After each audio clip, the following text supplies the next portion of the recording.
orar a Deus, agradecendo a Deus pela manhã, agradecendo a Deus pelas nossas vidas, pela semana que se passou e por mais um dia de Cristo que estamos juntos aqui reunidos.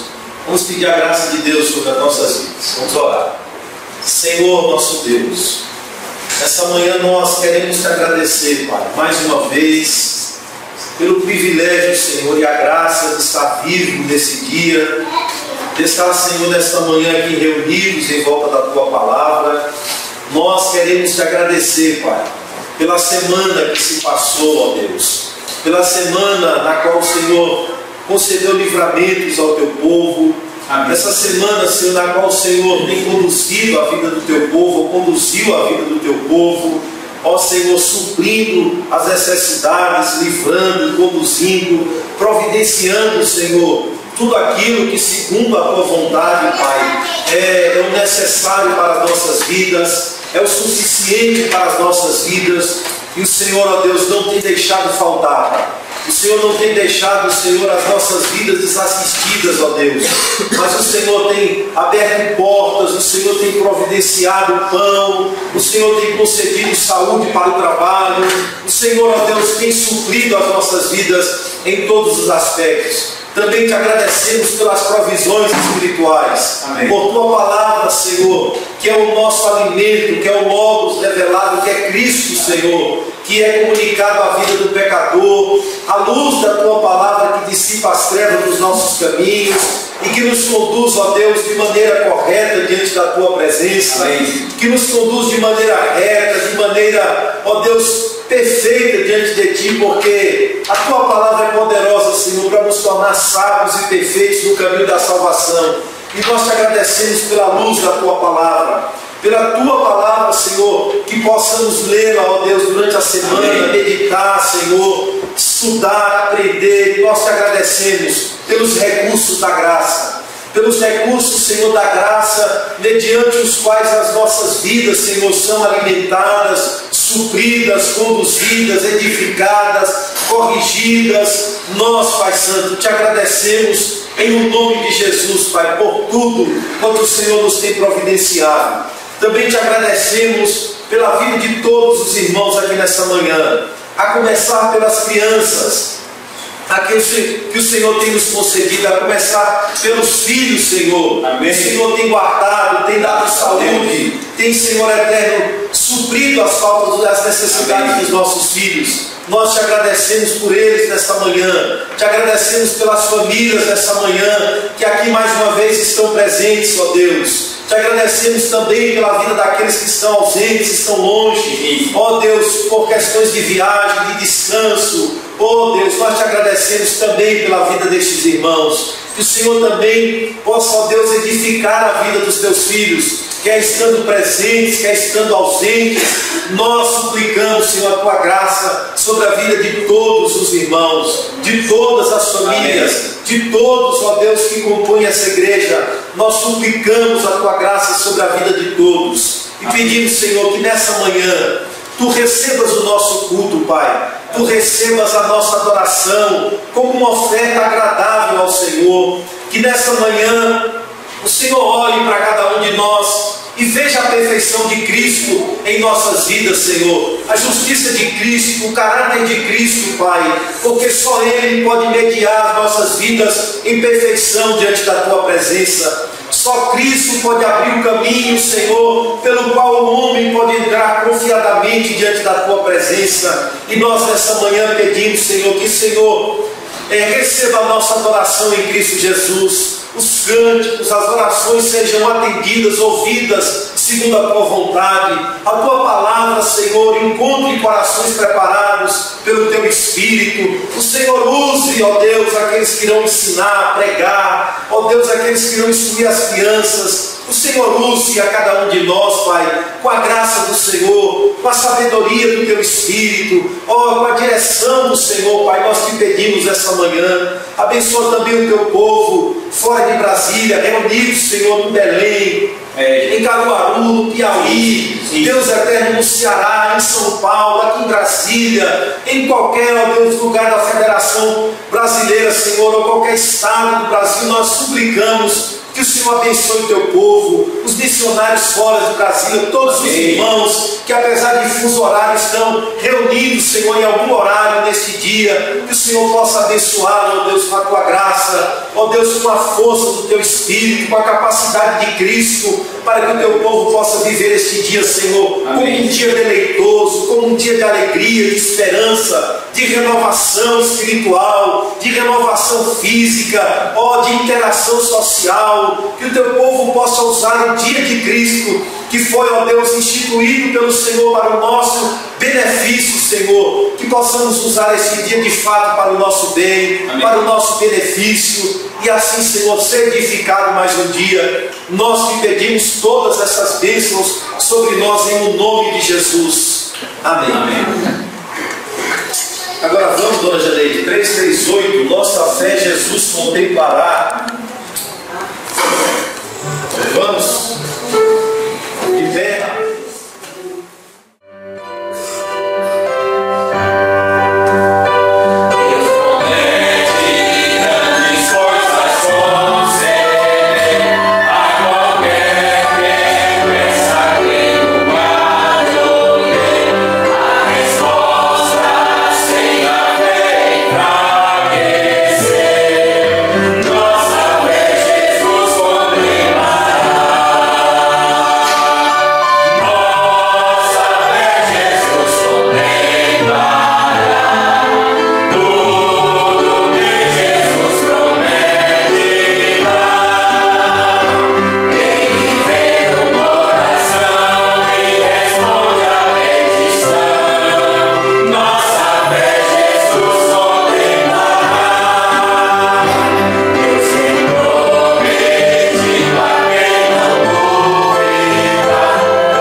Salmo 119, verso 161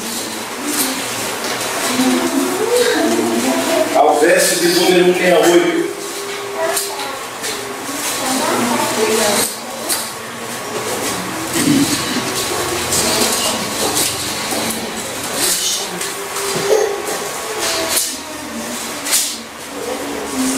Vamos lá, eu vou ler, os irmãos acompanham.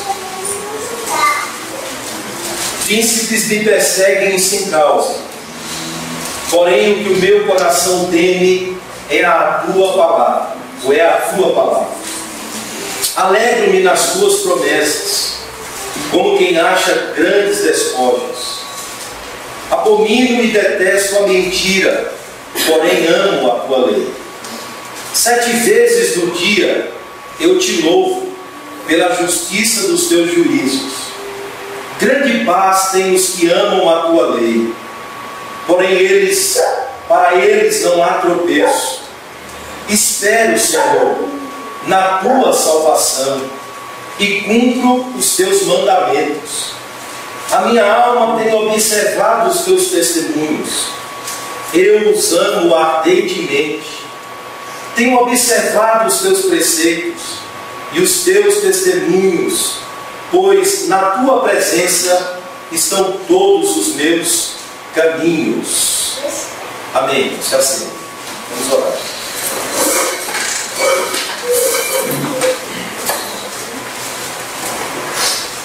A expressão mais forte desse salmo é o que o salmista teme, né?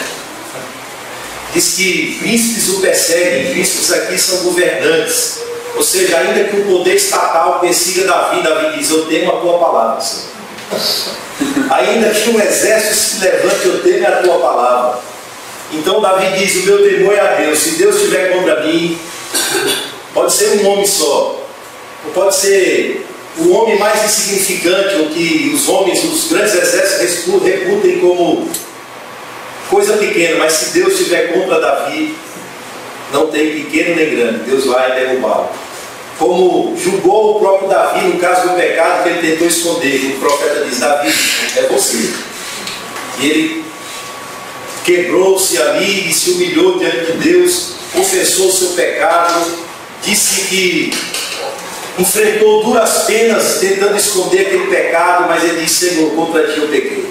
A tua mão pesada sobre mim. Ele diz assim: eu tentava viver, Senhor, mas a tua mão está pesando. A impressão de que Davi estava carregando um peso, um fardo, e não tinha mais vigor, não tinha mais ânimo, não tinha mais disposição. Então aqui o Davi está expressando: Senhor, eu temo a tua palavra, Senhor. Eu temo a tua palavra. Que esse seja o nosso temor, irmãos, a Deus. O princípio da sabedoria é temer a Deus, é observar os seus preceitos, é andar segundo a luz dos seus caminhos. A alegria do cristão é isso, é viver a palavra de Deus. O salmista diz que quem faz isso, quem observa os mandamentos do Senhor, tem paz, tem luz nos seus caminhos. Quem observa os caminhos do Senhor, ou quem ama os caminhos do Senhor, tem esperança nos momentos difíceis, quando ele diz: eu espero na tua salvação, Senhor. A qualquer hora o Senhor vai se levantar e vai dar cabo dos inimigos, vai mudar essa situação. Então quem confia no Senhor tem em sua caminhada tudo isso: paz, conforto, consolo, segurança. Então é isso que o salmista nessa manhã nos ensina de forma simples. Devemos temer a Deus, devemos temer ao Senhor. E o homem que teme ao Senhor é esse homem que observa a sua lei, que ama a sua lei, que anda segundo os seus caminhos. E é esse homem que desfruta essas bênçãos da graça de Deus: paz, consolo, esperança, segurança nos momentos difíceis, porque ele tem a Deus como o único objeto do seu amor. E ele diz que ama ardentemente. Ele diz: eu amo ardentemente a tua palavra. E amar a palavra de Deus é amar o próprio Deus. Amém. É amar aquilo que Deus quer, aquilo que Deus ama. Então aquilo que Deus ama, nós amamos. Aquilo que Deus odeia, nós devemos odiar. Então aquilo que Deus diz: eu amo isso, aqueles que temem ao Senhor dizem: eu também procuro amar isso, Senhor. Porque isso o Senhor ama, isso o Senhor quer. Então o salmista diz: eu procuro justiça, eu procuro paz, eu procuro andar ardentemente segundo os teus caminhos. Que Deus abençoe as nossas vidas, irmãos. Nossa vida cristã seja uma vida cristã ardente, uma vida cristã permeada pelo amor. Como Paulo diz: uma fé que atua pelo amor, que faz as coisas por amor. Eu faço porque eu amo, porque eu tenho prazer no que eu faço.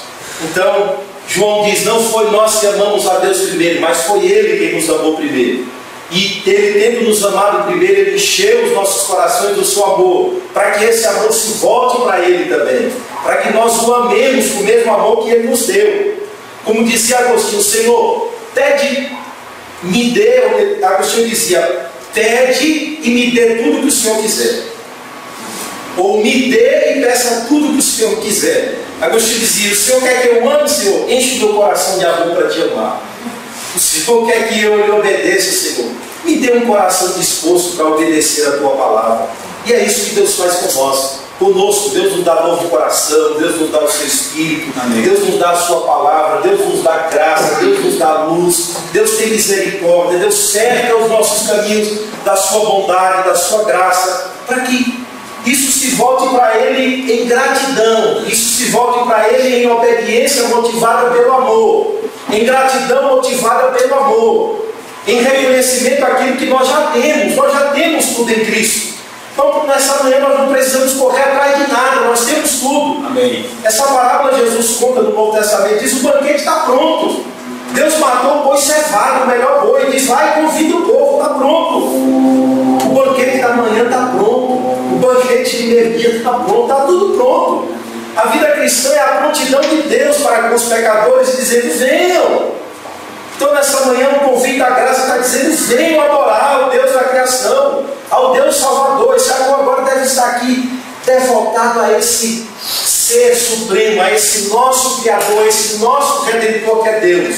O ser completo nessa manhã está dizendo: Senhor, eu quero te adorar com todo o meu ser nessa manhã, com esse amor ardente que aquece o meu coração. Eu quero nessa manhã te adorar, reconhecer os benefícios que o Senhor tem me dado, dos mínimos aos maiores. Eu quero nessa manhã usá-los para voltar-se para ti em gratidão nessa manhã. Te agradeço, Senhor, te bendigo, Senhor. O banquete está pronto, te louvo por isso. A graça, Senhor, nos trouxe benefícios que nós não tínhamos, Senhor, porque estávamos mortos. Senhor, não tínhamos nada, e nessa manhã temos tudo em Cristo. Temos salvação, temos provisão, temos consolo, temos amor, temos justiça, temos paz, temos luz, temos palavra, temos tudo, Senhor, nessa manhã. Amém. Então é isso que o salmista está tentando expressar neste salmo, através dessa declaração ardente de amor à lei de Deus. Então amar a lei de Deus é amar o próprio Deus. O salmista está dizendo: Senhor, eu te amo e temo ao Senhor acima de tudo. Então, irmãos, que a graça nos ajuda a testemunhar pessoalmente acerca disso. Eu temo ao Senhor e amo ao Senhor. Então vamos orar nessa manhã. Senhor nosso Deus, nós estamos aqui mais uma vez nessa manhã diante da Tua presença. Estamos aqui, Pai, porque a Tua graça não tem faltado a nenhum de nós. O Teu amor, Senhor, tem sido um amor eterno para conosco. Amém. E através das Tuas benignidades, o Senhor tem nos atraído para perto de Ti, Senhor. Através desse amor ardente, Senhor, com o qual o Senhor ama o Teu povo, ama pecadores. Este amor que está atrelado à fidelidade do Senhor, Pai, a essa imutabilidade do ser do Senhor, que faz com que domingo após domingo, dia após dia, aquilo que o Senhor celebrou em Cristo Jesus se renove a cada manhã para com o Teu povo, Senhor. Amém. Para com os homens que, não obstante a luz recebida, Senhor, ainda pecamos contra Ti. Mas nessa manhã a Tua misericórdia se renova. Nessa manhã a Tua misericórdia, Senhor, serviu novamente um banquete da graça ao Teu povo. Para que o Teu povo se deleite, Senhor, naquilo que o Senhor tem concedido a cada um de nós. A fim de que o Teu povo nessa manhã, com o amor que o Senhor nos deu, se volte para Ti em amor, Senhor, em voluntariedade, em gratidão, em disposição de alma, em interesse que brota do coração, Pai, em interesse que brota do ser completo, Senhor, para adorar o Senhor, para bendizer ao Senhor, para engrandecê-lo, ó Deus, por todas as dádivas recebidas. Amém. Portanto, nessa manhã nós pedimos: inflama os nossos corações. Nessa manhã nós pedimos, Senhor, inflama os nossos corações. Acende a chama, ó Deus, dos nossos corações e traz fervor à vida cristã do Teu povo. Traz fervor à vida cristã dos Teus filhos. Traz fervor à vida cristã de cada um de nós, Pai. É o que te pedimos em nome de Jesus Cristo. Amém. Amém. Vamos mais um canto, irmãos, para não cansar os irmãos. Alguém quer escolher? Logo após o Davi estará subindo, as crianças estarão saindo. Mais um canto para não cansar os irmãos. O último. Não entram 60. 60.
escreveu o apóstolo Pedro. E é interessante começar com Pedro, muito interessante, porque é um assunto que fala sobre a certeza da graça e da salvação. E Pedro foi um dos apóstolos que mais oscilou nas questões do Evangelho. Não é verdade? Mais oscilou em ser tomado por essa verdade, por essa certeza. No momento que Pedro dizia: estarei contigo, Senhor, o que deve é. Daqui a pouco ele estava dizendo: Senhor, tu não vai morrer não. Não pode isso acontecer. Então Pedro ele oscilava nas suas convicções, mas Cristo deu-lhe graça. E agora ele está escrevendo uma carta, a sua segunda epístola, aos irmãos dispersos, aos irmãos. O contexto dessa carta fala-nos da diáspora, quando houve uma grande perseguição contra os judeus. E aí, inúmeros judeus que haviam se convertido ao Evangelho agora estavam sendo perseguidos pelo Estado, pelo judaísmo. E é interessante o que o apóstolo Pedro vai dizer aqui para nós nessa carta, é que acontece a perseguição, acontecem as tribulações, acontecem as lutas, e este é o melhor momento para se perceber se a nossa fé é uma fé constante ou se é uma fé oscilante. O doutor e pastor, que eu apreço, tenho um grande apreço por ele, ele tinha os pés de barro também, né? Alguns fazem muitas críticas a ele, mas eu tenho um apreço muito grande por ele. Ele era pastor batista, pastor Martin Luther King, um pastor americano, ele era pastor batista.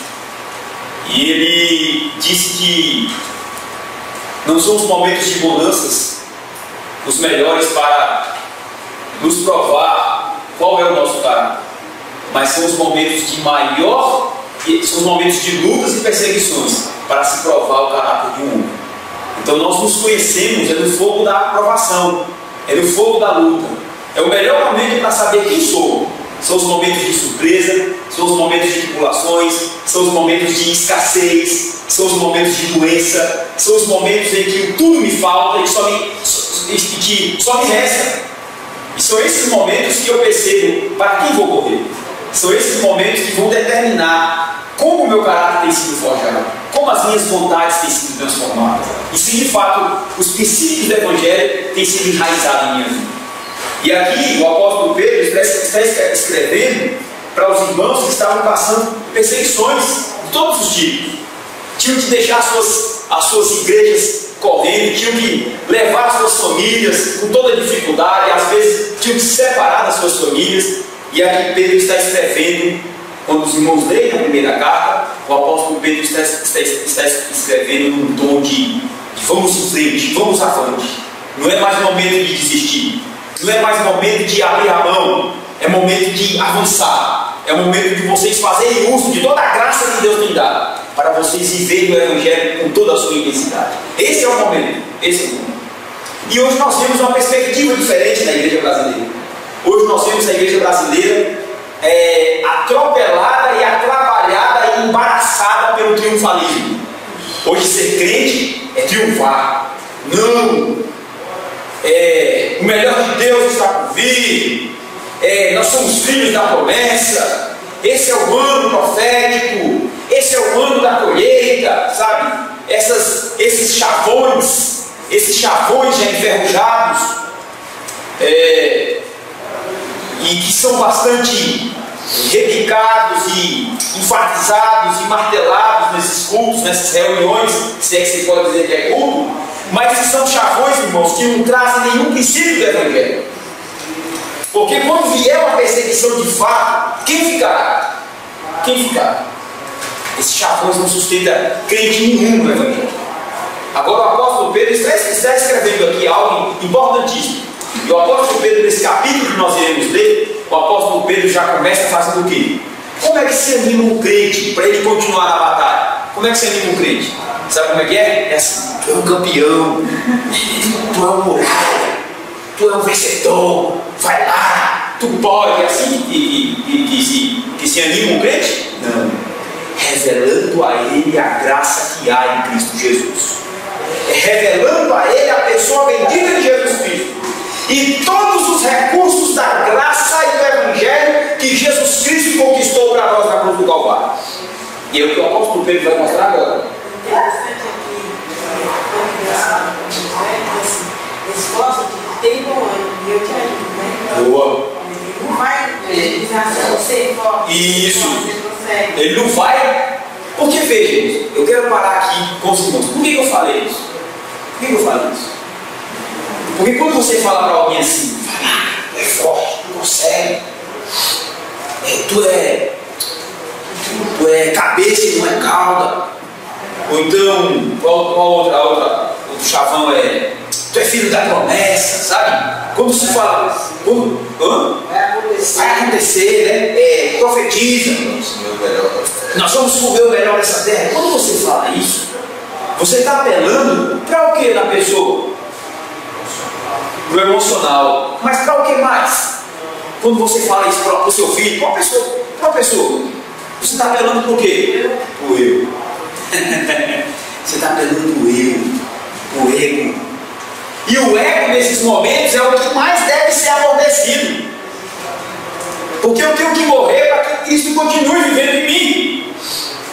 Porque se eu apelar para o meu ego, eu vou dizer: foi o braço da carne que me deu vitória. Foi porque eu determinei, foi porque eu era forte mesmo. E nós nunca vamos olhar e dizer assim: não, é porque Cristo vive em mim. É porque eu vivo para Cristo, é porque a graça dele me capacita. É porque o Evangelho dele tem fincado as suas raízes em mim. É por isso que eu tenho vencido. É de graça em graça, de glória em glória. De fé em fé. O justo viverá pela fé. E se ele retroceder, eu não tenho prazer nele. Então veja, irmão, olha aqui agora. Veja se o apóstolo Pedro, primeiramente, não realça os princípios do Evangelho desses irmãos.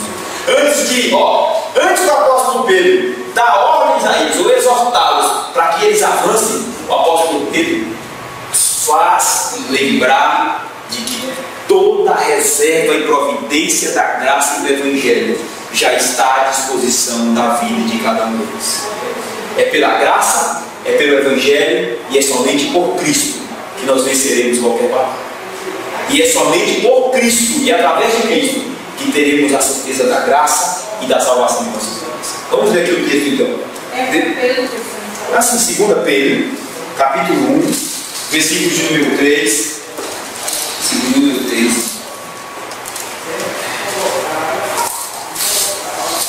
Nós vamos ler até, irmãos, o versículo de número 15.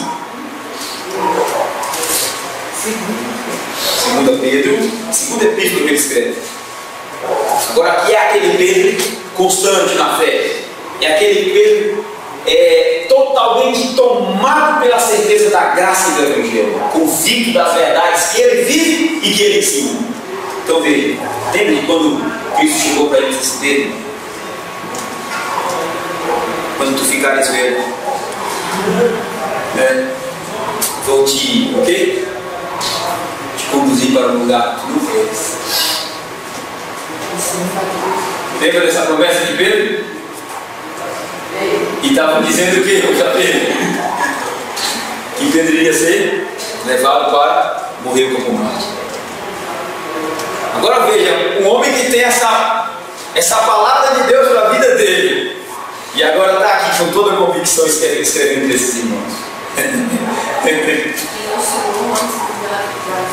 Ensinou, né? Lá nos Gálatas foram repreendidos pelo próprio apóstolo Paulo, que estava com simulação para com os irmãos, e agora aqui ele está fazendo os irmãos lembrar da graça. Irmãos, é essa beleza que eu fico maravilhado, né? Deus pega esses homens e essas mulheres fracas, que não dão conta de nada, que correm de qualquer coisa, que tem medo de qualquer gripe, e Deus, pela sua graça, pelo seu Evangelho e em Cristo Jesus, põe essas pessoas de pé para trabalhar na obra. Deus nos chama forte, não. O apóstolo Paulo diz que a igreja é constituída de fracos para confundir os que não são, para confundir os fortes, para que a glória de Deus superabude na vida de todos nós. Por isso, Deus tem uma queda pelos fracos. Vamos ler aqui então. O apóstolo Pedro diz assim: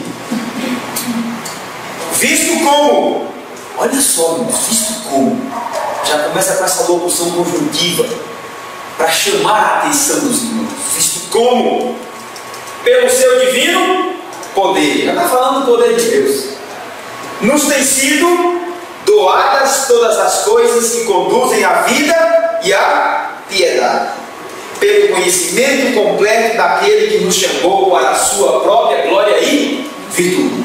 Então é pelo conhecimento de Cristo Jesus, pelo qual fomos chamados para glória e virtude, não é isso? Nós somos o quê? Somos o quê? Alvos, irmãos. Somos recebedores, somos recipientes de todo o poder e toda a graça que nos dá a capacidade para vivermos uma vida plena do Evangelho e para vivermos em piedade. Tá? Viu aí que o apóstolo já está fazendo, o apóstolo Pedro está fazendo os irmãos lembrar? Todos os recursos da graça e todo o poder de Deus está à vossa disposição por causa e através de Cristo Jesus. É isso que vocês entendem nesses primeiros versículos? Consegue ver isso aí? Aí ele diz aqui: pelo conhecimento completo daquele que nos chamou. Quem nos chamou, irmão? Para a sua própria glória e virtude. Quem nos chamou? Não foi Cristo? Não foi Cristo que chamou Mateus? Segue-me. O chamado da graça? Segue-me. Não foi Cristo que chamou os discípulos? E esse Cristo continua nos chamando. Segue-me todos os dias. Segue-me. E nos chamou para a sua, leia aí, para a sua própria glória e para virtude. Deus nos chamou para um alvo muito superior. Nos chamou para a glória. Só que Ele chamou-nos para a glória e nos chamou também para a virtude. Virtude, essa mesma vida que Cristo aqui viveu, submisso à vontade do Pai, em harmonia à sua glória, foi o que Cristo viveu. Então Ele viveu virtude. Aí agora Ele diz: pelas quais essas coisas, essas bênçãos, nos têm sido doadas as suas preciosas e muito grandes promessas, para que por elas nos torneis co-participantes da natureza divina, livrando-nos da corrupção das paixões que há no mundo. O versículo 4 está dizendo aqui, irmãos, que nos têm sido doadas as suas preciosas e muito grandes promessas, para que por elas o que? Nos tornemos co-participantes da natureza divina, ou seja, participantes da sua santidade e da sua glória também em Cristo Jesus. E diz: livrando-nos da corrupção das paixões que há no mundo. Então o que é que nos livra da corrupção que há no mundo e das paixões pecaminosas? A santidade de Deus em nossas vidas, para a qual Ele nos chama para que sejamos co-participantes. Assim como Cristo participou de toda a santidade de Deus, nós, através de Cristo, recebemos a graça de também co-participar, de participar juntamente com Cristo da santidade de Deus. Ou seja, não haverá santidade sem a mediação de Cristo. Por isso que ele está dizendo: só podemos viver nessa santidade de Deus tendo como mediador Cristo, porque Ele foi participando de toda a santidade de Deus, e através dele nós somos o quê? Co-participantes com Cristo. A palavra co-participante significa participamos juntamente com Cristo. Somente com Cristo. Sem Cristo não há verdadeira vida de santidade. E é somente com Cristo. Veja que Cristo aqui é o centro, Cristo é o alvo, Cristo é a referência, Cristo é o fundamento. E ele diz agora: por isso, versículo 5, por isso mesmo, aqui é ênfase, vós. Agora aqui entra a prática, viu, irmãos? Aqui entra a prática, ó. Por isso mesmo, vós, reunindo toda a vossa diligência. Agora aqui é nossa responsabilidade. Diligência, associai a fé à virtude, com a virtude o conhecimento, com o conhecimento o domínio próprio, com o domínio próprio a perseverança, com a perseverança a piedade, a vida correta diante de Deus, com a piedade a fraternidade. Irmãos, não haverá vida religiosa correta, vida de piedade correta. A palavra piedade significa a vida que agrada a Deus. Então, o único piedoso que existiu foi Cristo. que viveu uma vida que agrada a Deus. O contrário de piedade é impiedade, é ímpio, é pecaminosidade, é transgressor, é tudo aquilo que abomina a Deus e que Deus abomina. E aqui nós vemos que não vai existir piedade sem fraternidade. Uma pessoa que se isola do mundo para viver a piedade, ela nunca vai viver essa piedade, porque a verdadeira piedade nos leva a viver em fraternidade, juntamente com os irmãos, com a fraternidade e o amor. E ele fecha, irmãos, ele coroa com o amor, porque não vai haver uma vida de certeza, de graça e de salvação, não vai haver uma vida de perseverança, não vai haver uma vida de coparticipação da santidade de Deus através de Cristo Jesus, não vai haver uma vida de domínio próprio, não vai haver uma vida de diligência, não vai haver uma vida de santidade sem o amor. Se faltar o amor, a santidade vira legalismo, a perseverança vira arrogância, e assim vai destruir todos os pontos, irmãos, que a verdadeira fé tem como referência.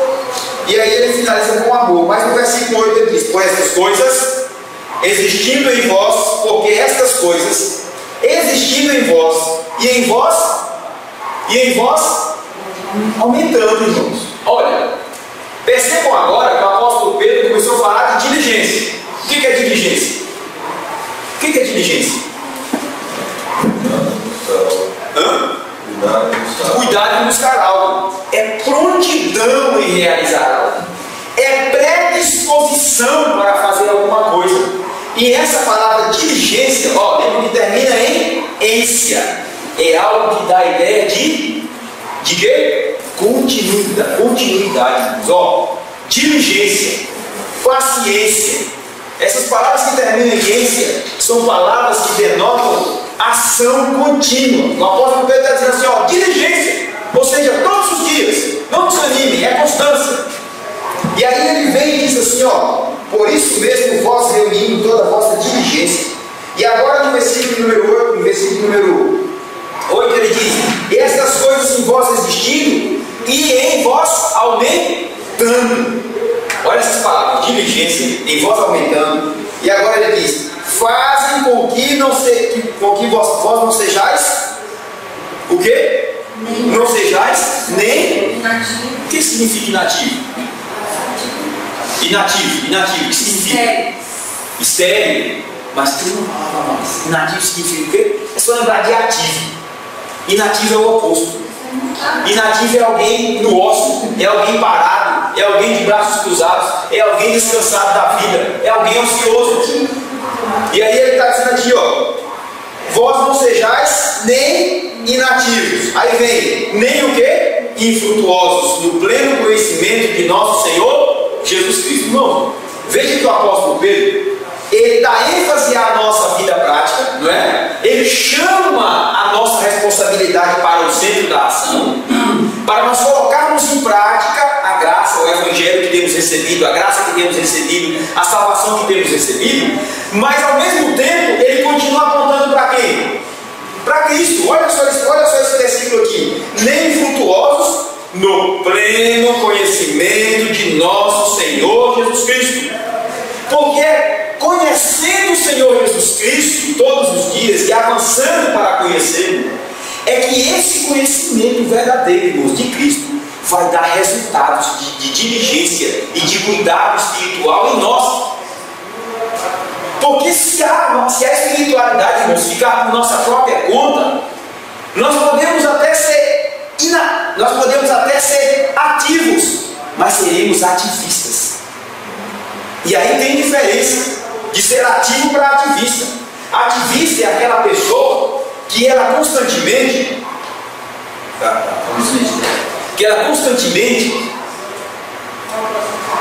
tem que estar fazendo alguma coisa.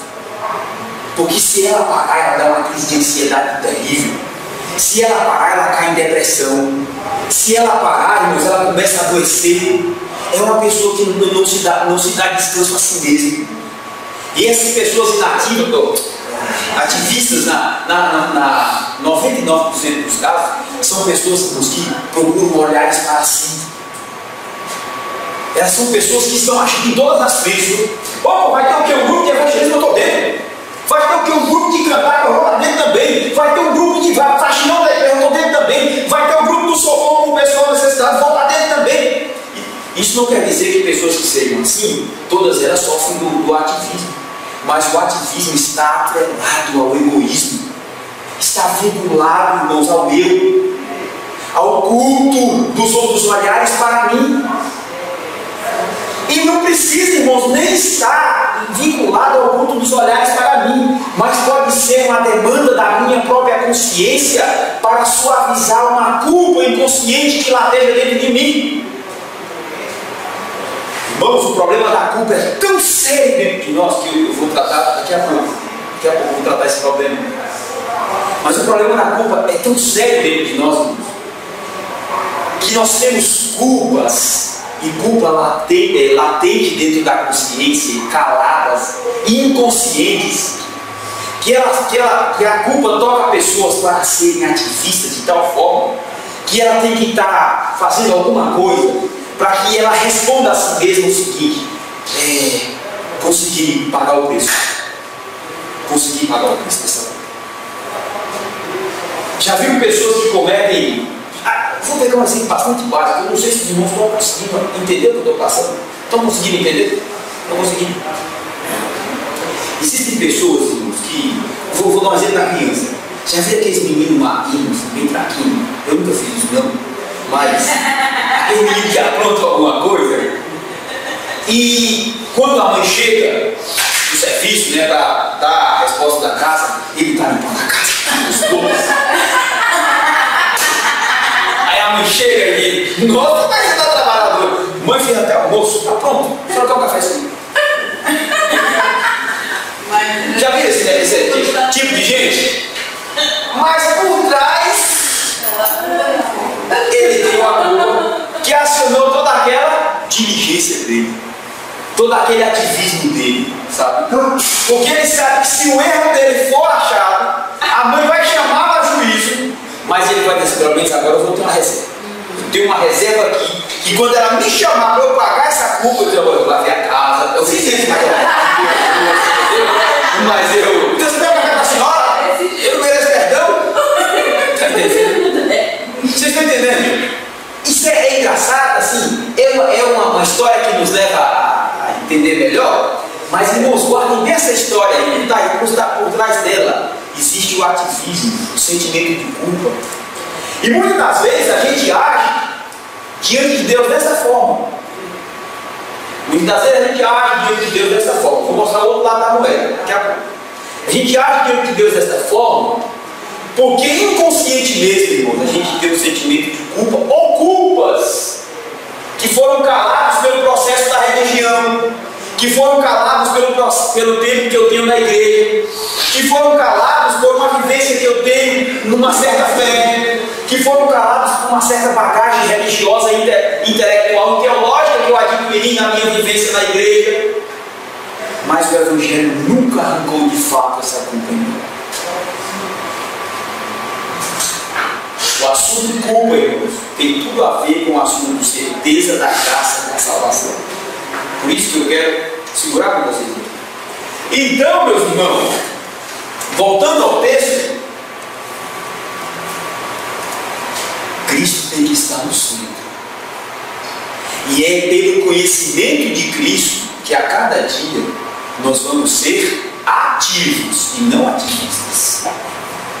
E é pelo conhecimento de Cristo em nossas vidas e esses princípios do Evangelho sendo plantados em nossos corações e quebrantando os nossos corações. Disse um teólogo essa semana que eu ouvi, John Knox, pastor Lindório pregando, pastor Ronaldo Lindório, missionário Ronaldo Lindório pregando, ele disse que, se não me engano a frase, a grande diferença entre a verdadeira teologia e a religião é que a verdadeira teologia traz quebrantamento. E esse conhecimento de Cristo, irmãos, traz quebrantamento. E esse quebrantamento, irmãos, é resultado da verdadeira aplicação dos princípios do Evangelho no meu e no teu coração. E uma vez os princípios da graça e do Evangelho aplicados no meio do teu coração, e quebrando os torrões de culpas, inconscientes ou conscientes que lá estão, quebrando os torrões de resistência a esta graça, do orgulho, do egoísmo, quebrando esses torrões, eu vou começar a agir com diligência, mas em resposta a este amor deste Deus que me conquistou lá na cruz do Calvário através de Cristo Jesus. Foi o que o pastor acabou de dizer. É em resposta a essa graça, é em resposta a essa grande conquista do meu coração realizada por Cristo, é que eu vou estar diligente, ativo, operoso, cheio de amor para com os irmãos, em fraternidade, em cuidado de mim mesmo e cuidado com os outros. E sempre o que? Avançando no conhecimento de Cristo Jesus, seremos ativos, frutuosos no pleno conhecimento de nosso Senhor Jesus Cristo. Versículo 9 ele diz assim: pois aquele a quem tem estas coisas, aquele a quem estas coisas não estão presentes é o que? É sério, irmão. Não tem visão espiritual. Acha que ser crente, acha que ser filho de Deus é estar na igreja no dia do Senhor. Se resume a cantar os hinos do saltério, se resume a dizimar. Acha que ser filho de Deus, irmãos, é se adequar a uma liturgia reformada, outra liturgia. Acha que ser filho de Deus é porque ele está há 10 anos na igreja, então isso já é suficiente para que isso responda a ele mesmo que ele agora é filho de Deus. Entende isso, irmãos? Mas isso não tem nada a ver com o Evangelho.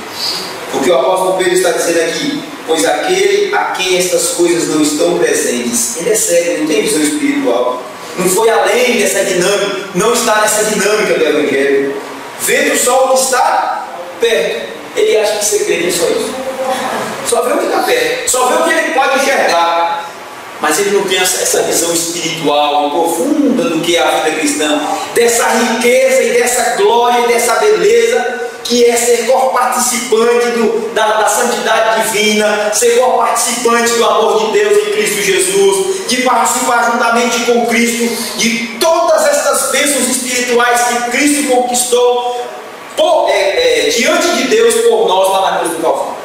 Ele não tem essa visão da dinâmica do Evangelho, que nos faz crescer, ser ativos, ser frutuosos, ser dinâmicos, ser presentes, mas tudo isso motivado pela graça de Cristo Jesus.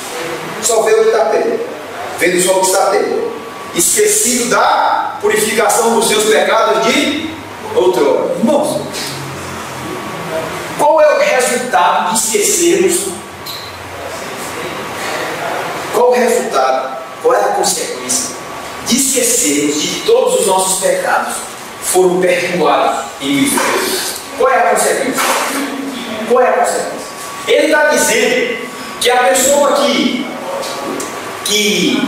é cega, que não tem essa visão do Evangelho, que não cresce no conhecimento de Cristo Jesus, ele está dizendo que essa pessoa é o quê? Dele.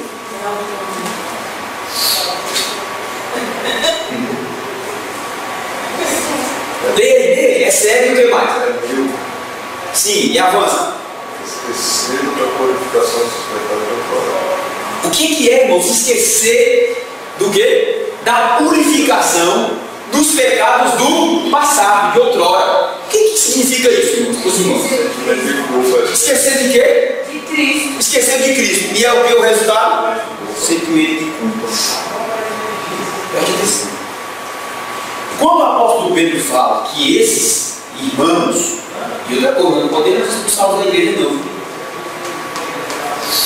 Os espirituais, usa essa palavra que ele acabou de falar: fraternidade e amor. Se o irmão ainda é cego e não entendeu essa dinâmica do Evangelho, e não foi tomado por essa certeza da graça da salvação, suportar uns aos outros, carregar as cargas dos outros, não é? Vai levar esse irmão com a gente, lá na frente ele vai melhor. Tá certo? Levar com a gente. Ele vai ser contaminado por essa graça. E aí, irmãos, quando o apóstolo Pedro se expressa esquecendo da purificação dos pecados de outrora, o apóstolo Pedro, irmãos, está utilizando algo, irmãos, que nós não temos aplicado em nossas vidas. Não temos. Nós ainda estamos vivendo a espiritualidade por aquilo que vemos. A nossa fé ainda se baseia em resultados que vemos e não em resultados que cremos serem firmes e inamovíveis na graça de Cristo Jesus. Veja só, tem gente que a fé dele é fundamentada no que vê. Eu sou crente porque eu estou numa igreja bíblica, eu estou firme porque eu sou um calvinista, eu sou um teólogo, tá, sou isso, sou aquilo. Só aquilo que ele consegue medir, sabe? Só aquilo que ele consegue mensurar, que ele consegue ver. E o escritor aos Hebreus diz que a fé é o quê? Firme fundamento das coisas que de o quê? Não se vê e se espera. Que a fé está para além, irmão, da realidade que vivemos e habitamos. A fé está para além. Foi por isso que Abraão chegou do lado de Ló e disse: Ló, escolhe o que tu quiser aí. Pode escolher o que tu quiser. Escolhe se tu quiser os melhores campos de Deus. Os olhos de Ló estavam nas campinas deste mundo, nas campinas nas campinas verdejantes que logo fenecem o juízo de Deus sobre eles. Mas Abraão tinha os olhos na morada eterna. Abraão, antes de tudo, se via como um proprietário e um herdeiro das promessas eternas. É por isso que o escritor aos Hebreus diz que eles esperavam não uma pátria nesta terra, mas como peregrinos eles esperavam uma pátria da qual eles são cidadãos, a morada celestial que aguarda o povo de Deus nos céus. Ele vivia aqui, mas o coração dele estava para muito longe, irmãos.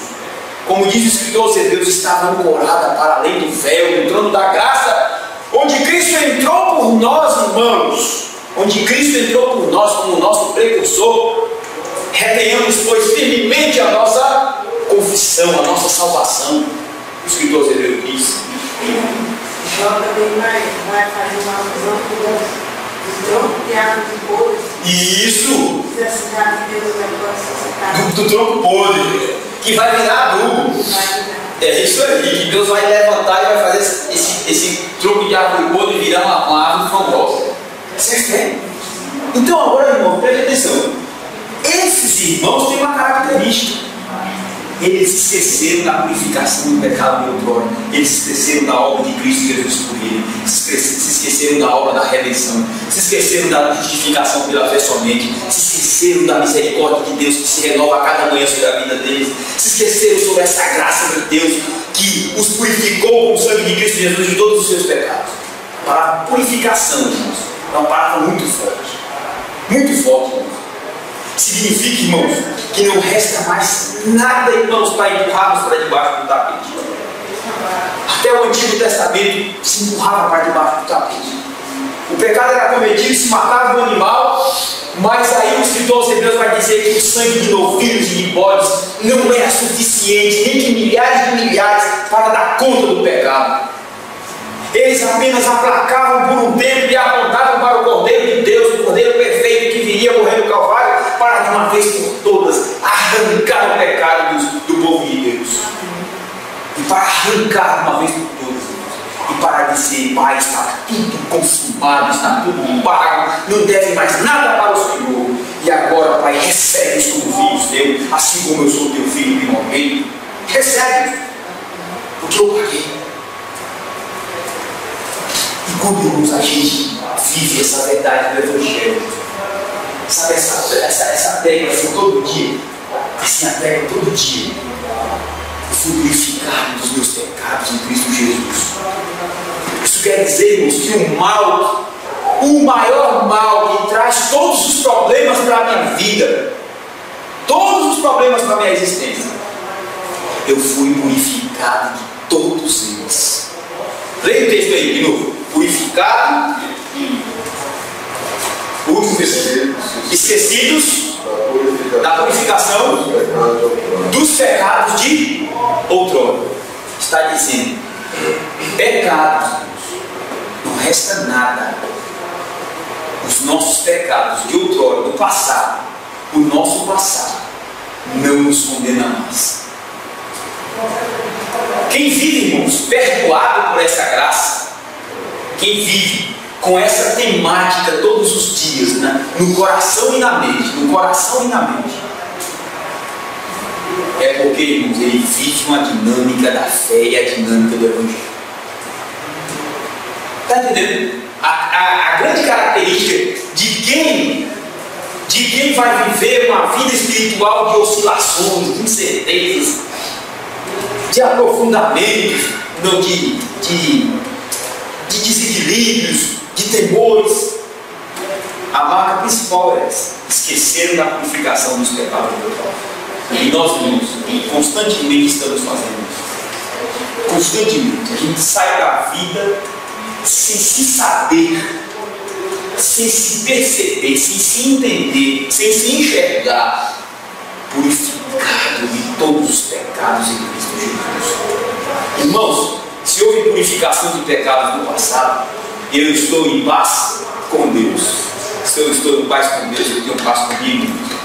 Se tenho paz comigo mesmo, vou ter paz com o meu próximo, por mais que esse não queira ser meu próximo, e por mais que esse não esteja próximo, vou ter paz comigo, vou ter paz com a criação, vou ser um pacificador. A vida é diferente, a vida é diferente. E aí, irmãos, qual o verbo que ele utiliza aqui no versículo de número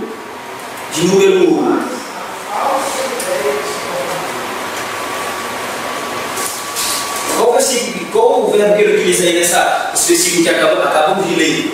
Se esqueceram dos pecados, da purificação dos pecados de outrora. Qual o verbo que ele utiliza? Esquecer. Guarda bem essa palavra agora. Guarda bem essa palavra. Se a gente fizer aqui uma provinha de teologia, muitos irmãos já têm aprendido, eu garanto para os irmãos que todos vocês vão passar na prova. Vão ou não vão? Vão. Se a gente perguntar aqui sobre o Redentor, vocês vão falar sobre Cristo, vão citar para si. Se a gente chamar vocês aqui, todo mundo aqui, ó, e não fala isso para justificação pela fé, os irmãos vão dar aula de justificação pela fé. Então não exagero. Mas vão dar aula, vão dar os conceitos básicos. Vão dar ou não vão dar? É verdade ou não é? Agora veja. Um princípio, irmãos, que eu aprendi e eu estou lutando para colocar em prática. Eu peço aos irmãos que lutem também em oração e com a graça de Deus para colocar em prática. Irmãos, uma coisa, irmãos, ó, é entender o Evangelho. Outra coisa é o coração não se esquecer do Evangelho. Lembram do salmo que trabalhamos aqui, Salmo 103? Bendiz, ó minha alma, ao Senhor, e tudo que há em mim, bendiga o seu santo nome. E não te esqueças de nenhum dos seus benefícios, porque Ele quem sara todas as tuas transgressões e perdoa todos os teus pecados. Assim como o Oriente está distante do Ocidente, assim Deus afasta de nós as nossas transgressões. E o salmista não está orando para Deus, não. Ele está falando com a alma dele, com o coração dele. Porque ele entendeu. Davi não tinha esquecido do leão que ele matou, do Golias que ele derrubou e cortou a cabeça e levou para Saul. Davi não estava esquecido das grandes batalhas que Deus deu vitória a ele, dos grandes livramentos que Deus colocou a mão sobre ele. Davi não estava esquecido de que Deus o tirou de detrás dos rebanhos de ovelhas lá, pequenininho, humilde, rejeitado, e o colocou para ser rei. Davi não estava esquecido de nada disso. Esqueceu? Nós esquecemos do que Deus tem feito por nós, nossos filhos não, mas o coração se esquece do Evangelho. Irmãos, o nosso coração, irmãos, todo dia ele dá um delete, um formato, ele formata a verdade do Evangelho. Por isso, irmãos, que todos os dias nós temos que estar com o Evangelho na alma. Todos os dias meditar neste Evangelho e se abrir e pedir a graça de Deus, para que o Espírito Santo dele aplique os princípios do Evangelho em nossos corações, para que haja certeza da graça e da salvação. O coração, irmãos, se esquece facilmente dos princípios do Evangelho. Se esquece facilmente. E aqui o apóstolo Pedro está dizendo, eles se esqueceram. E se esqueceram do principal, irmãos, que é a doutrina da expiação, da redenção, da justificação pela fé. Se esqueceram da purificação dos pecados de outrora.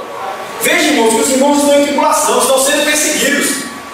E aí agora alguns estão até querendo desanimar. E o apóstolo Pedro, vocês estão se esquecendo que vocês foram purificados de todos os pecados de vocês. De que a maior batalha foi vencida por Cristo Jesus, de que a graça completa já foi entregue a vocês. Vocês foram purificados do vosso pecado. O mal que mais pode embaraçar vocês, o mal que vos separa do próprio Deus e da própria graça, ele já foi quitado por Cristo Jesus. Vocês não devem mais nada. Agora é só avançar na graça e na fé. Está entendendo, irmão? Esse é o princípio aqui. E agora aqui, vou concluir a leitura. Versículo 10. Por isso, irmãos, por isso, conclusão o quê? Essa locução aí, irmão, está dando ideia de quê? Conclusão. Vou concluir, irmãos, ó, o resultado agora é vocês se lembrarem de que foram purificados dos vossos pecados de outrora. E a conclusão é essa, ó. Por isso, irmãos, procurai. Agora sim, ó. Veja, irmãos, que a ação está depois do que? Do princípio do Evangelho. Qual é o princípio do Evangelho? A purificação dos pecados de outrora. Agora sim parte para a ação de novo. E a ação é a seguinte: depois que o coração foi tomado por essa verdade, que fomos purificados dos nossos pecados de outrora, agora procurai com diligência cada vez maior confirmar a vossa vocação e eleição. Porquanto procedendo assim, não tropeçareis em tempo algum, pois desta maneira é que vos será amplamente suprida a entrada no reino eterno de nosso Senhor e Salvador Jesus Cristo. Vou parar, vou ler até o último versículo. Fica para a próxima, a outra parte do versículo. Mas até aqui já entendemos esse princípio do Evangelho que podemos abrir mão. Então agora nós iremos entrar nesse tema aí, valor muito precioso para mim. Muito precioso para mim. Esse tema aí, ó, a certeza da graça e da salvação. É o tópico da nossa confissão de fé, capítulo 18. E tem verdades belíssimas e profundas e ricas para a nossa vida. E aí eu tenho uma frase aqui do Philip Yancey. Ele diz aí, vamos ver juntos? Não há nada que você possa fazer para Deus te amar mais. Vamos ver? Não há nada que você possa fazer para Deus te amar mais. Não há nada que você possa fazer para Deus te amar menos. Isso é graça. Não é ativismo, irmão. Não é ativismo que vai fazer Deus dizer assim: como é lindo, meu filhinho. Olha isso, eu vou derramar mais graça em dentro. E também, irmão, não é o quê? Cruzar os braços e dizer: sou um coitadinho, ninguém me ama, ninguém me quer. Deus não olha para mim, estou sendo rejeitado. E isso vai mover o coração de Deus, por favor, não. Graça é graça. Nem nada mais, nem nada menos. Ele vai amar pecadores por causa do Filho dele, Cristo Jesus, que satisfez aí o mundo. Olha os méritos de Cristo. Olha os méritos de Cristo. Só os méritos de Cristo. Olha o nosso quarto entender isso. Olha aí, passa agora. Tem uma frase aí de Victor Hugo, um escritor famoso. Ele escreveu um livro, Os Miseráveis, uma obra clássica da literatura universal. E ele diz assim: a maior felicidade é a certeza de sermos amados, apesar de ser como somos. Não é verdade? Você quer ser feliz? Você quer ser feliz? Pode passar, Paulo. Aí entramos no texto da nossa confissão de fé. E diz assim: ó, certeza da graça. Vamos ler tudo junto? Os seguidores professos e outras pessoas não regeneradas em vão podem enganar a si mesmos por falsas esperanças e presunções carnais, supondo gozar do favor de Deus e estar no estado de salvação, pois essa esperança deles perecerá. Guarde bem esse verbo, perecerá. Irmão, tudo que é do homem, tudo que é da carne tem fim, vai perecer. Ah, irmão, mas o irmão lá é há 30 anos. Aconteceu um troço espano. Perecerá. Porém, os que realmente creem no Senhor Jesus, olha o centro, irmãos, é Cristo, e o amam sinceramente, procurando andar perante Ele em toda boa consciência, esses podem estar certos de que estão em um estado de graça. É estado de graça, irmãos. É estado de graça, não é esforço humano, não. Não é eu querer na noite do dia. Não é eu dizer eu sou capaz, sou filho do rei, eu determino. Não. É estado de graça. É Deus quem dá esse estado. É Deus. Vamos ler, continuar. E podem regozijar-se na esperança da glória de Deus, de cuja esperança jamais se envergonharão. Sabe por que ele está de verde ali? Ó? E podem regozijar-se. Sabe por que ele está de verde? Sabe por quê? Porque a vida, irmãos, de quem não se esqueceu da purificação dos pecados de outrora, é uma vida de regozijo, de alegria, de júbilo. Mas não é alegria porque eu passei no concurso público, não. E não é alegria porque todo mundo está sadio e tem comida lá no celeiro, não. É regozijo na esperança da glória de Deus. É porque essa esperança da glória de Deus põe a nossa cabeça dentro dos céus, ainda que os nossos pés estejam na realidade lamacenta dessa existência. Ainda que eu esteja com os pés na lama dessa existência, essa fé do Evangelho da Graça põe a minha cabeça para contemplar as delícias e glórias que há em Deus. Essa é a esperança que alimenta o verdadeiro crente. Por isso que esse verdadeiro crente vai passar por perseguições, por açoites, por tribulações, por acossamentos de todos os lados, mas a alegria dele vai ser constante em Deus. A alma dele não definhará. A esperança dele vai ser constante, irmãos. Tão constante como a graça e a misericórdia de Deus que se renovam ao da vida. Regozijo e regozijar-se na esperança da glória. A igreja dos nossos dias, irmãos, ela é totalmente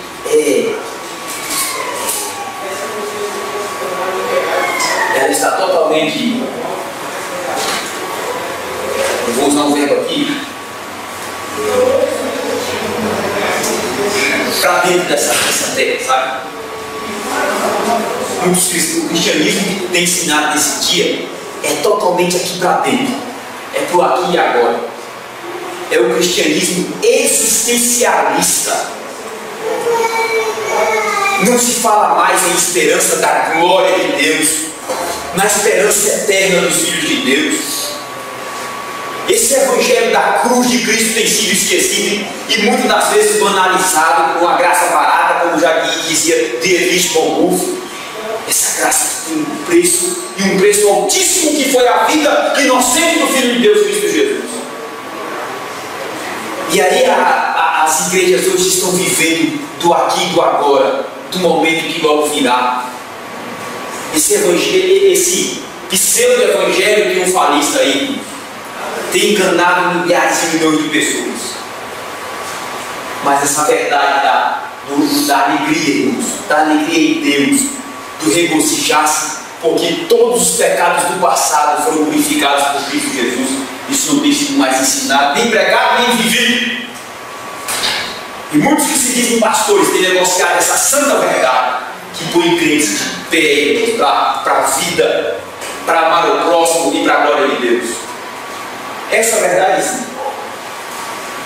E aí, irmão, essa esperança da glória, de cuja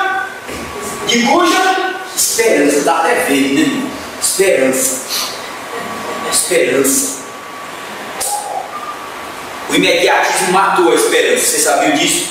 O clique do mouse matou a esperança. O leite ninho instantâneo matou a esperança. O achocolatado matou a esperança. O cartão de crédito matou a esperança. A internet matou a esperança. A virtualização dos nossos dias matou a esperança. Eu entro para comprar um livro, pago e quero que o livro já chegue daqui a 2 minutos. Se o correio está de crédito, perturbado esse livro não chega. Um livro, um monte de papel de cara assim com as dedos. O cartão de crédito, irmãos, roubou a esperança e tem levado muito aos desesperos. Porque dá um falso poder de compra, de aquisição para as pessoas. E agora eu vivi com mais esperança de poupar para ter amanhã. Quer ter aqui e agora. E nós somos os crentes do aqui e agora. Nós queremos orar e queremos que Deus nos coloque no drive-thru espiritual, no McDonald's espiritual. E diga assim: você pediu? Já está aqui. Você pediu? Já chegou. Nós perdemos, irmãos, a esperança. Nós não sabemos mais esperar, como os crentes do passado sabiam. Irmãos e irmãs que se debruçavam na oração, por anos a fio, já estavam bem velhinhos, e via Deus cumprir a promessa. Nossa! Contemplará tudo. Ele viu o coração? Nossa fé? Então, eu só estou falando da esperança, não nem no âmbito da fé. Então veja só. É engano eu e você pensarmos. É engano. E quem tiver alguma oposição pode falar abertamente. Mas é engano eu e você pensarmos que a cultura do mundo e dos nossos dias não contaminou a minha e a tua espiritualidade. Se você estiver achando que não contaminou, eu vou fazer umas perguntas, você responde para você ver. Eu só vou responder para vocês, se não se envergonhar. Quantas horas, quantas ansiedades nós temos levado a Deus em oração? Essa é a primeira pergunta. Quantas ansiedades ou quantos anseios temos levado a Deus em oração? Essa é a primeira. A segunda é: e por quanto tempo nós temos apresentado diante de Deus essas ansiedades?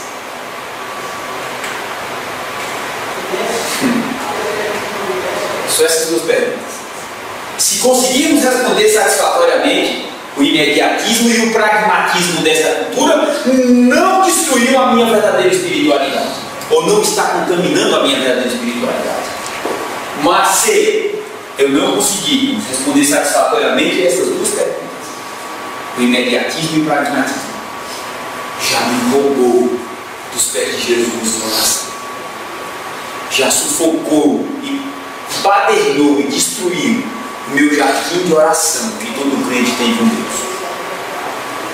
O maior inimigo da oração em nossos dias tem sido o pragmatismo e o imediatismo que tem entrado em nossas vidas.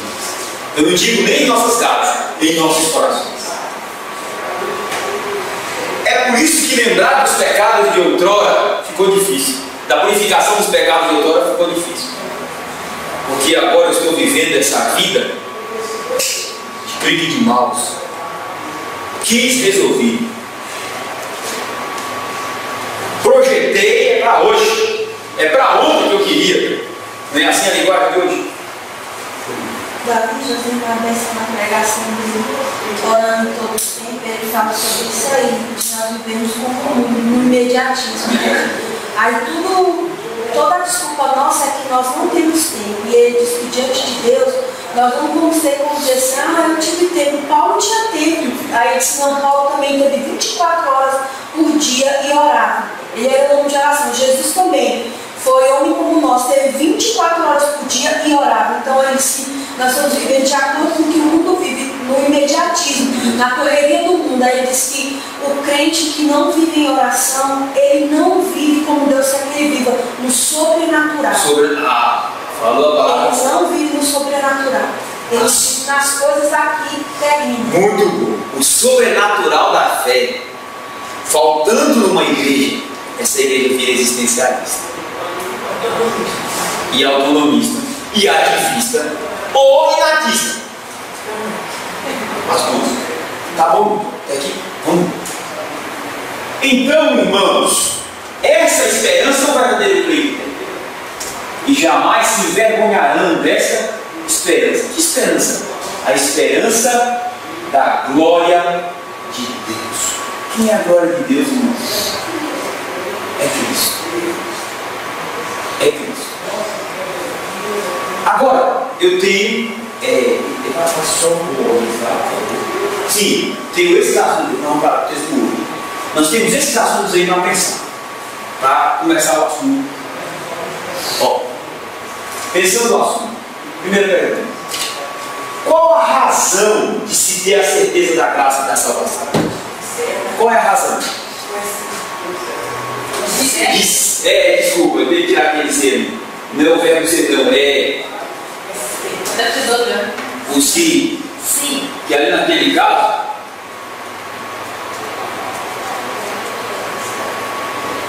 É uma partícula expletiva, né? Pode ser uma partícula expletiva. Se ele tirar, não dá problema. Não tem problema gramatical.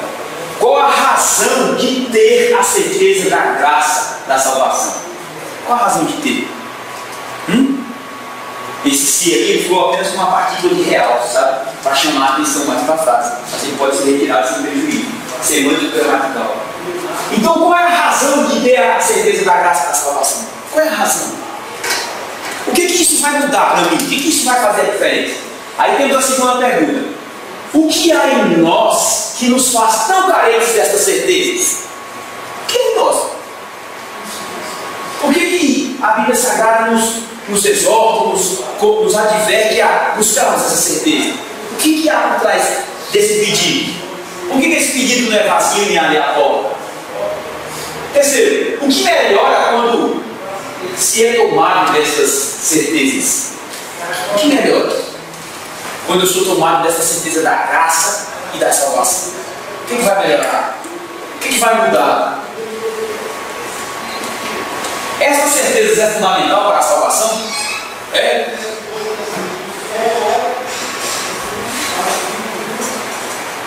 Fundamental que eu digo, sem ela eu vou chegar no céu. E a última questão é dever do filho e filho de Deus buscar essas certezas? Já estudamos. É dever? É dever. Mas o princípio é sempre Cristo. Sempre Cristo. Antes, por favor, agora, lá no texto do outro. Então está aí o capítulo 18.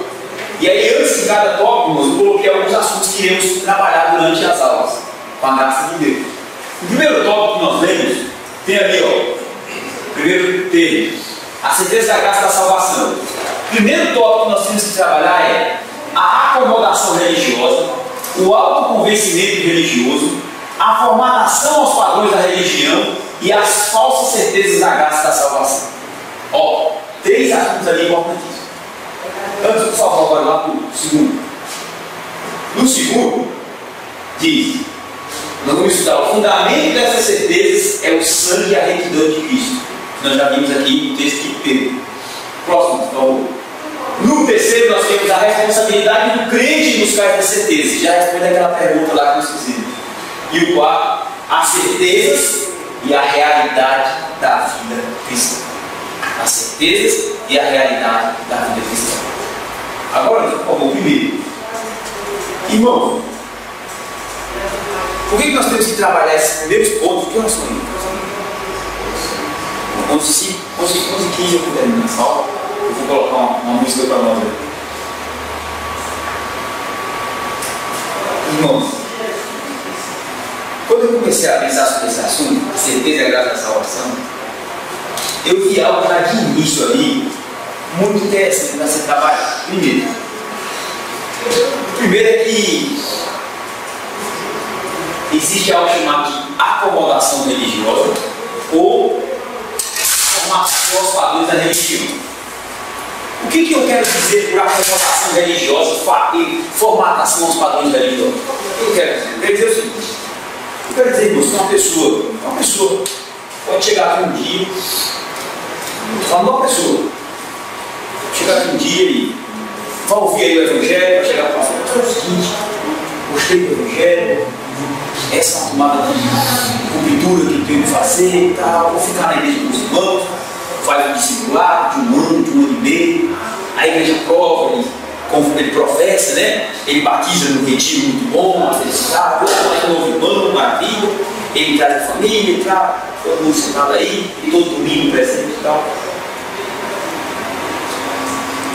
E essa pessoa, irmãos, pode de fato não ser verdadeiramente convertida pelo Evangelho. Mas pelo fato dela ter entrado por todos esses caminhos da igreja, certo? Da profissão, da confissão, dos estudos, da teologia, batizou, está conosco, ceia.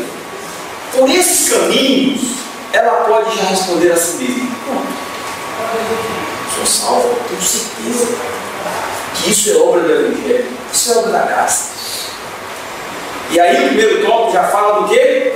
Do falso convencimento que a religião traz, irmãos, que a igreja traz.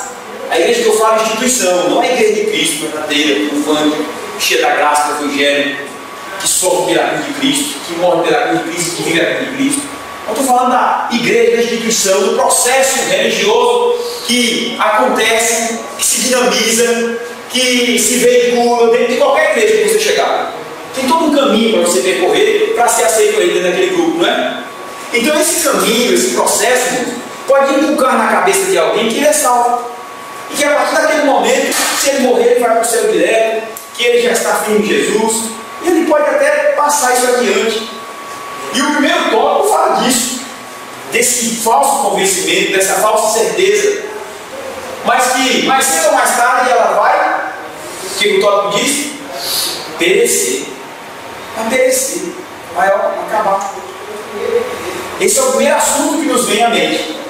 E esse primeiro assunto que nos vem à mente, quando a gente estudamos esse primeiro tópico da certeza da graça da salvação, ele tem que ser chamado para nós. Chamado para nós, chama para você. Chama esse assunto e diz assim: rapaz, eu de fato sou convertido, eu passei por uma formatação religiosa. O que é uma formatação religiosa? É eu ficar igual iguaizinhos aqueles crentes da igreja que agora eu faço parte. Se os crentes lá são calvinistas, eu sou calvinista. Pô, já li Spurgeon, já li João Bonfim, já li esses estudos. Estou lendo agora, é uma Bavinho, já estou no terceiro livro. A grossura do livro.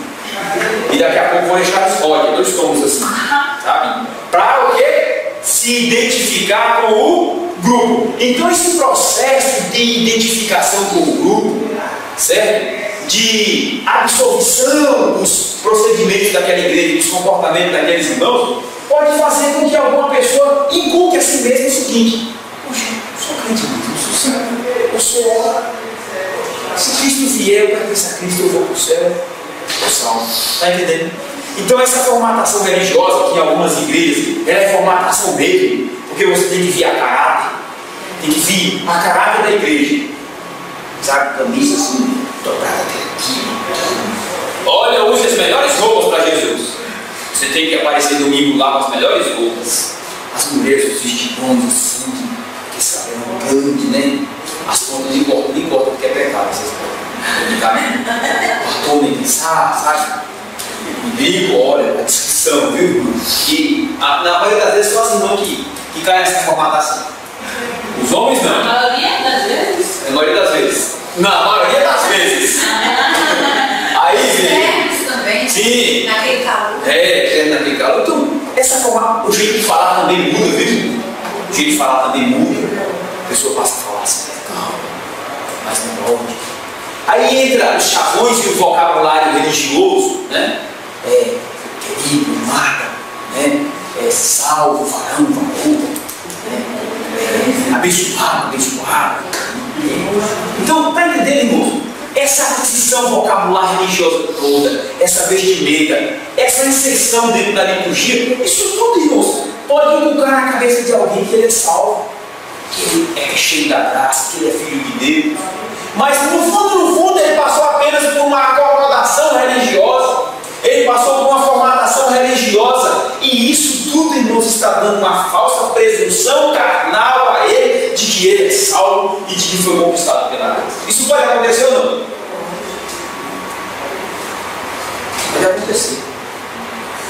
Porque do ponto de vista intelectual, qualquer um de nós, e não desmerecendo a intelectualidade de ninguém, não desmereça a intelectualidade de ninguém, qualquer um aqui pode se tornar doutor em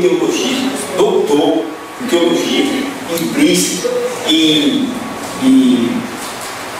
Yale, Yale e outras coisas aí, pode se tornar doutor em teologia no Westminster College, no Kevin College. Você pode se tornar doutor lá e chegar aqui, irmãos, ó, dando aula aí, seminário e congresso. Não para mais em casa com um congresso e aula toda de teologia, mas no fundo, irmãos, você passou apenas por uma formatação teológica, seminarística, sabe?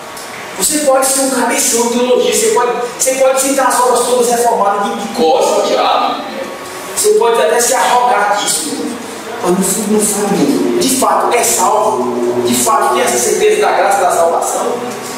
Ou então a pessoa é de uma família, cadê o 11 e 15? Falta assim, o André pode pedir para falar. Ou então essa pessoa pode ter vindo de uma família cristã. O tataravô era alemão, né? Desceu aí no Brasil, casou-se com uma brasileira e tiveram belos filhos. E o tataravô, ele era um reverendo, sabe? E aí o bisavô também tornou-se um reverendo. E o pai também tornou-se um reverendo. E o filho também já está no caminho para ser um reverendo. E os filhos todos aí na igreja. E a família toda de igreja. Não, e os filhos reverendo, né? Não, filho reverendo. Aí tem que continuar esse processo. Aí continua esse processo todinho. E aí a pessoa diz assim, ele tem orgulho de dizer isso. Eu fico olhando para a cara da pessoa assim, quando é família de missionários, nós somos a terceira geração de missionários. Glória ao nome, mas que eu digo, glória à sua família, glória à sua família, uma salva de glória à sua família. Grandes coisas. Terceira geração de missionários. Tá certo? O senhor disse dele com humildade, graça, né? Mas tem que dizer com uma arrogância religiosa. Somos já da terceira geração de missionários. Somos já da quinta geração de pastores. Grandes coisas. Se fosse da quinta geração de pregadores, ainda tinha solução.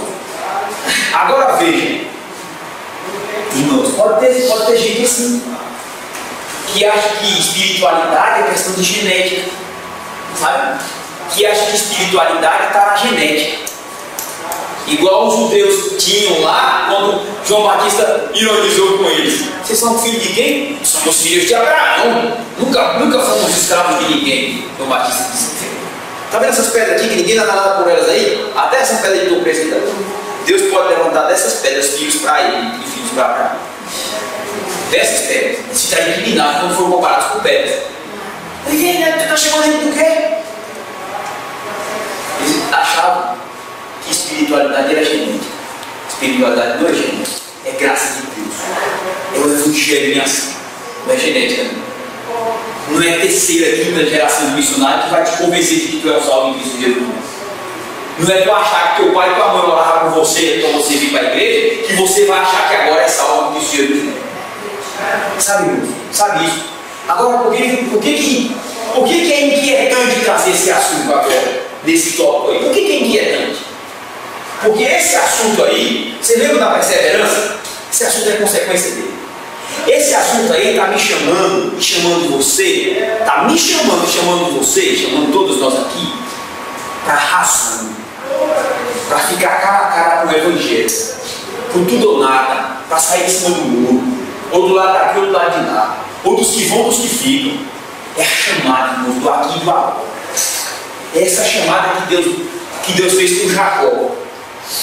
Chamar Jacó do voto de Jabó, depois que ele passou os filhos, os rebanhos, passou tudo que ele podia depender, voltou lá na frente para enganar o irmão dele, ficou sozinho. E veio um varão, um homem, e lutou com ele. A noite até a alvorada começar a chegar. É esse momento do a sós com Deus. É esse momento da provocação do ser, para saber de fato quem ele é debaixo do sol. Então nós corremos esse perigo de um autoconvencimento religioso, uma formatação para valores religiosos e de, como consequência disso, temos uma falsa certeza da graça da salvação. E é isso que está sendo combatido nesses tópicos aí da certeza da graça da salvação. É isso que está sendo combatido. E é isso que deve ser combatido todos os dias, debaixo do sol, na minha e na tua vida. O que é que me tem convencido de que eu sou salvo? O que é que me tem convencido de que o Evangelho chegou no meu coração? O que é que me tem convencido? A minha igreja? Os meus modos religiosos? As minhas formatações na igreja que eu frequento? As teologias que eu sigo? O que é que me tem convencido? A terceira geração de missionários da qual faço parte? A quinta geração de pastores da qual faço parte? Isso é suficiente para me convencer de que eu sou um salvo, inundado pela graça, perdoado em Cristo Jesus, alvo da misericórdia de Deus lá no Calvário em Jesus Cristo? É isso que nós temos que sair daqui, agitando nossa consciência. Porque tempo de igreja não é sinônimo de certeza da graça da salvação. Porque nome de crente não é certeza da graça da salvação. Porque tem uma profissão de fé batista na mão, em casa ou na cabeça também não é certeza da graça da salvação. Pode ser certeza de que você é um calvinista, pode ser certeza de que você é um teólogo, pode ser a certeza de que você é alguém, um religioso, mas não é certeza e onde nunca será de que você é um salvo pela graça de Cristo Jesus. Esse é o chamado à consciência, é o chamado à razão, é o chamado do per si. E agora eu e Deus, tomara que estejamos mediados por Cristo. Eu e Deus, tomara que estejamos mediados por Cristo. Nessa tomada de consciência. Certo? Quero concluir aí. E aí eu quero pedir um anjo que coloque a música para nós. Coloca aquela música do situação.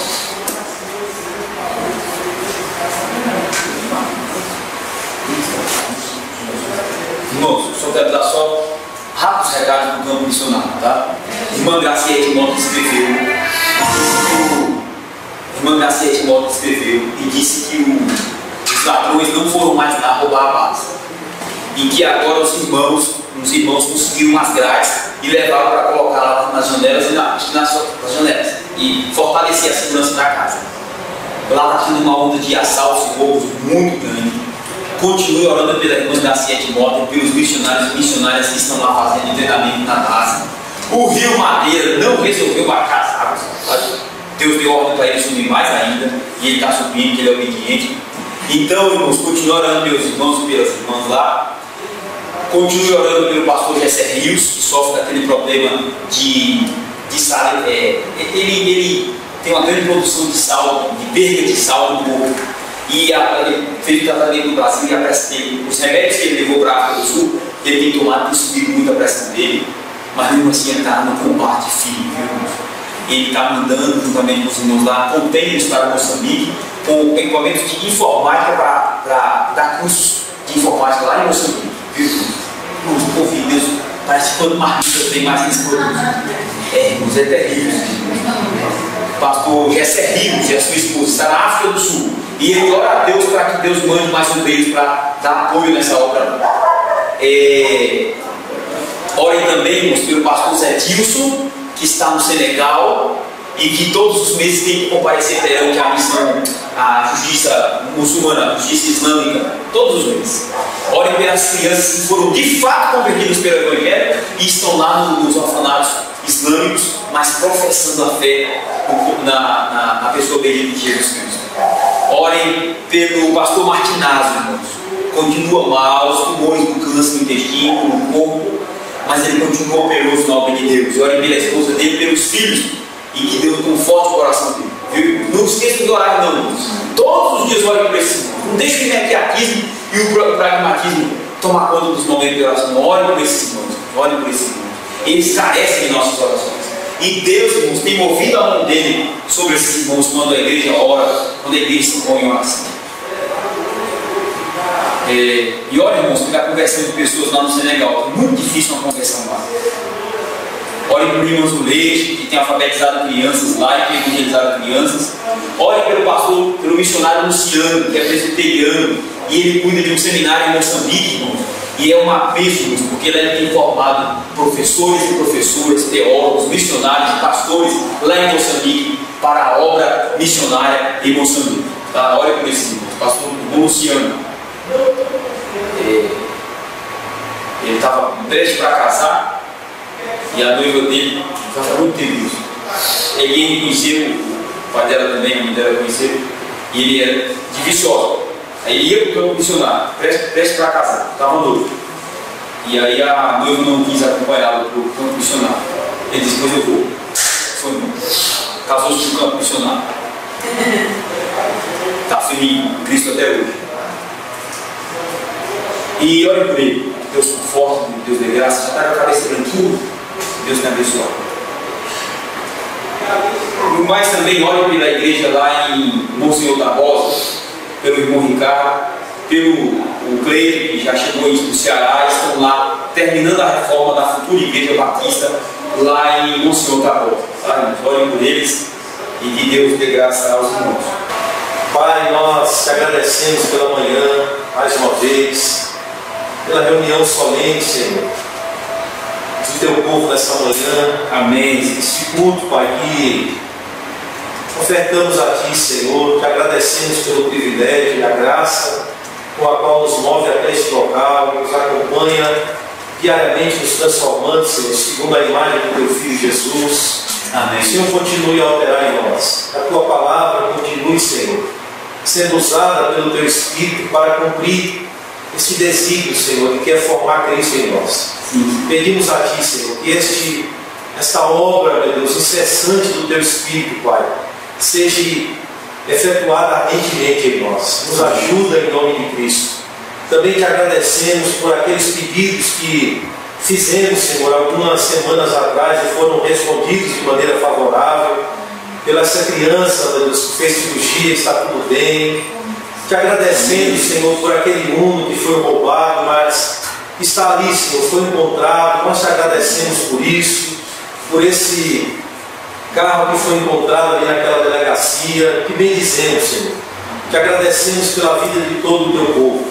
Também continuamos te suplicando pelas necessidades aqui apresentadas. Amém. Pela minha prima que ali vai fazer cirurgia amanhã. Tem misericórdia, Senhor Deus. Usa o meio que ali está disponível a ela naquele hospital, os médicos, os recursos, os medicamentos. Senhor Deus, ser com aquela jovem ali naquele local, Senhor. Consola os pais, dá alento, dá descanso, dá paz. Ó Deus, nós confiamos na Tua graça.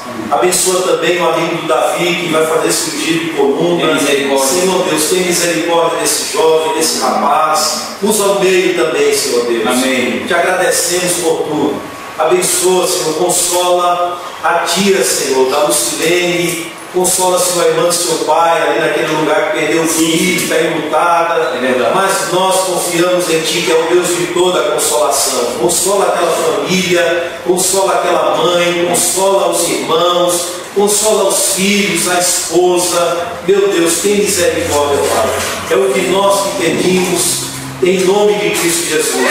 Dá-nos uma tarde de descanso. Dá-nos, ó Deus, uma tarde de paz. E pedimos a Ti um culto, Senhor, fervoroso logo mais à noite. Amém. Que o Senhor nos abençoe, que o Senhor nos mova novamente a este local, Senhor, de maneira espiritual, verdadeira, de maneira sincera, para ouvir a Tua palavra, ó Deus, e adorar o Teu nome. Amém. É o que te pedimos, Senhor, em nome de Jesus. Amém.